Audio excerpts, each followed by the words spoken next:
What's going on, boxing fans? Julian Williams here at the distance. Got a video for you guys. This is a prediction for Vicente Martin Rodriguez versus Adrian Broner.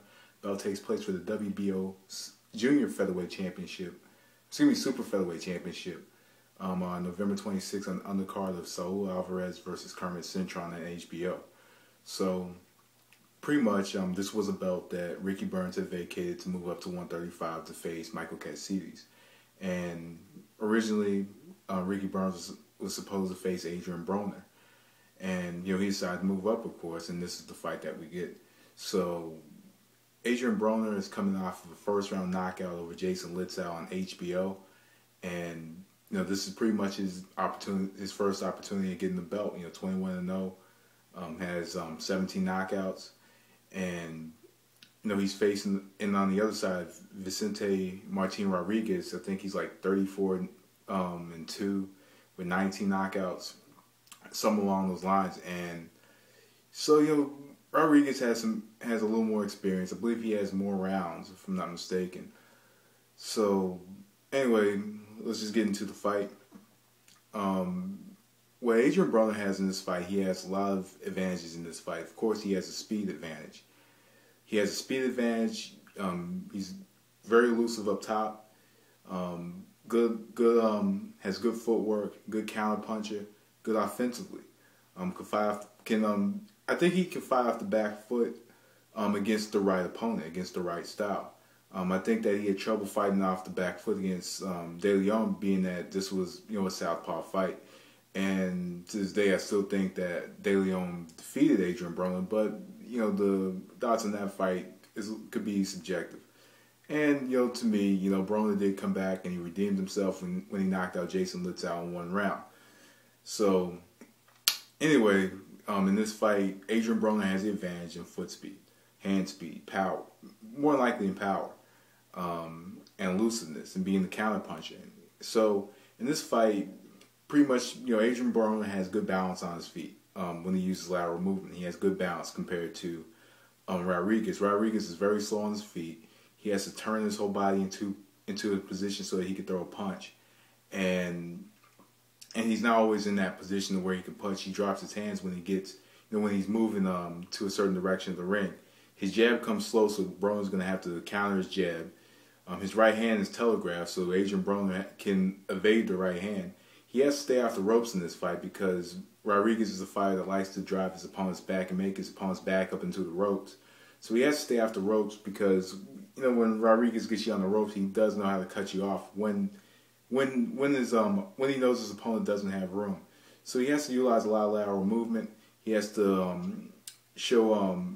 and of course, like I said, he has better balance on his feet, so that's not going to be much of a problem. He's going to have to counter his jab, and also look for a short right hook inside, and kind of just move around the ring. You use the entire ring. I think that this fight for Adrian Broner, if he doesn't decide to use lateral movement, he can make this a very, very much a center of the ring fight. Just stand at the center of the ring, jab, use the hand speed, continue to have Rodriguez trot forward, and hit him with the right hand, sneak in the right hand, move around the ring, turn back into another direction, keep him at the center of the ring. I think that would be his kind of fight, center of the ring, or setting up little traps in the ring, using the shoulders, using movement, and finding parts of the ring, corners of the ring, to hit Rodriguez from to where he doesn't see it. And I think that Broner could very well win this fight if he can set up little traps in the ring, if he can counter Rodriguez coming in, if he can keep Rodriguez continuously trying to set his feet, then I think he's going to give Rodriguez a lot of trouble and will probably outclass him if he can stick to that type of game plan. Vicente Martin Rodriguez, this is going to be a different fight for him, of course. This is going to be a tougher fight for Rodriguez. A lot of Rodriguez's opponents are slow. They're slow, they're sitting targets, and they're easy for him to back up. He uses the jab to back his opponents up, and in this fight he's going to have to use the jab to establish something in this fight. Jab establishment is going to be important for Rodriguez, and also this is one of those fights to where he has to get his head on Broner's chest. He has to go to the body. He has to go to the body a whole lot. He needs to use a jab to try to drive Broner back into the ropes, and I'm trying to set him up with the right hand, looping right hand. That'll be the type of shot that he would like to throw. Kind of move the shoulders downward to where Broner is probably he's trying to sneak in the left hook.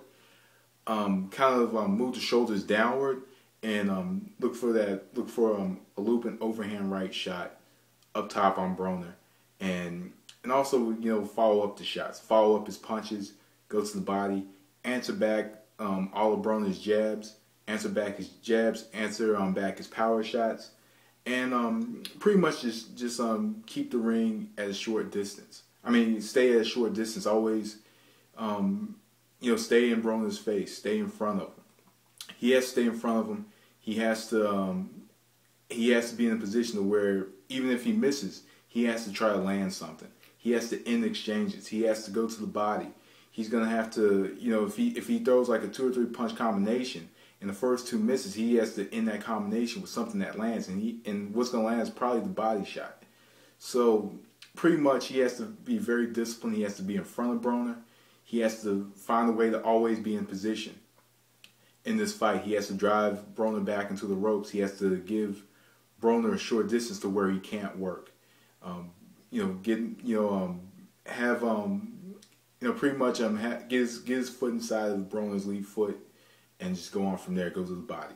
So who I think is going to win this fight? I'm going to go with Adrian Broner in this fight because I think he has enough speed to continuously in this fight this at a fast pace. He has the speed to beat Rodriguez to the position to where he wants to work effectively. And I think that the hand speed, the elusiveness, and just overall foot speed is what's going to do it for Adrian Broner in this fight. And I think that Adrian Broner is going to win this fight by a 9th round knockout. I'm going to go with 9th round knockout, or even less. But he does have a tough opponent in front of him. But I think he can win at 9th round knockout and become the new junior lightweight champion. So anyway, peeps, I'm out of here. That was The Distance. Thanks for watching. Peace.